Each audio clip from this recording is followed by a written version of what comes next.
Le wokisme, un concept fourre-tout bien utile. Le 12 avril 2023, le FNRN lance une association parlementaire à visée transpartisane pour lutter contre le wokisme et travailler à des propositions de loi. Pour le parti, le wokisme est un poison qui met en danger la civilisation. De quoi parle-t-on? Selon le dictionnaire Larousse, le wokisme est une idéologie centrée sur les questions d'égalité, de justice et de défense des minorités, parfois perçue comme attentatoire à l'universalisme républicain. On peut comprendre que des termes comme égalité, justice ou défense des minorités aillent à l'encontre de l'idéologie du Parti national fondée sur l'inégalité naturelle des races. On retrouve dans la création de cette association parlementaire le corpus du darwinisme social ou spencerisme qui prône la suppression des institutions républicaines qui font obstacle au seul processus évolutif, la sélection naturelle, c'est-à-dire l'élimination des moins aptes et la survie des plus aptes.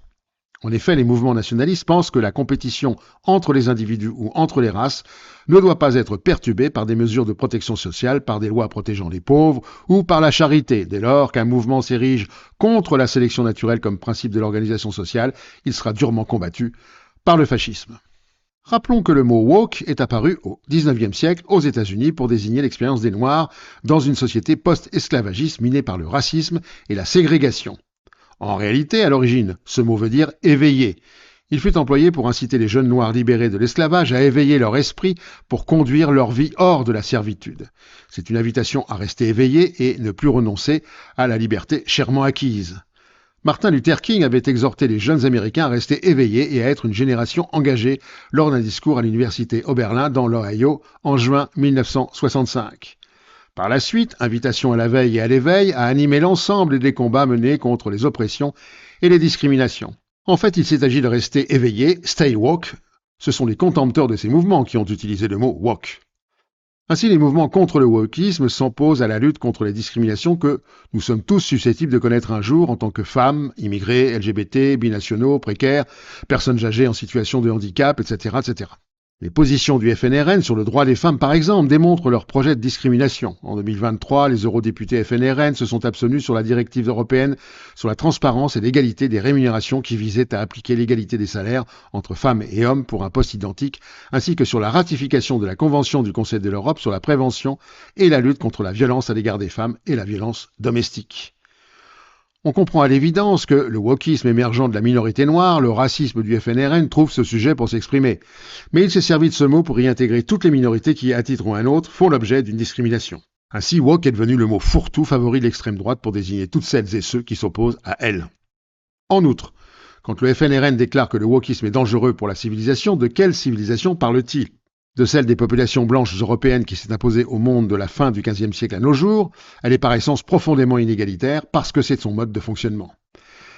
Elle a particulièrement révélé son fondement dans le régime nazi, fondé sur le racisme biologique et l'élimination des moins aptes. On trouve dans Mein Kampf des passages significatifs à cet égard. Ce qui n'est pas sain physiquement et moralement et par conséquent n'a pas de valeur au point de vue social ne doit pas perpétuer ces maux dans le corps de ses enfants.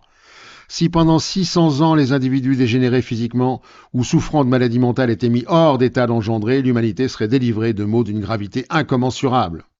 Ou encore, la loi naturelle de tous les développements ne comporte pas l'accouplement de deux organismes différents, mais la victoire du plus fort et l'exploitation méthodique de la force du vainqueur, qui n'est rendue possible que par le combat qu'elle provoque.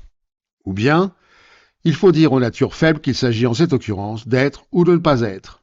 Enfin, une race plus forte chassera les races faibles car la ruée finale vers la vie brisera les entraves ridicules d'une prétendue humanité individualiste pour faire place à l'humanité selon la nature, qui anéantit les faibles pour donner leur place aux forts. Le fondement du nazisme ainsi exprimé n'est pas différent de celui du parti d'extrême droite français. C'est pour cette raison que tout mouvement qui lutte contre une organisation sociale basée sur l'anéantissement symbolique ou physique des minorités sera l'objet d'attaques, voire, si le parti fasciste prenait le pouvoir, d'une élimination mortelle. À la prochaine fois.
Oh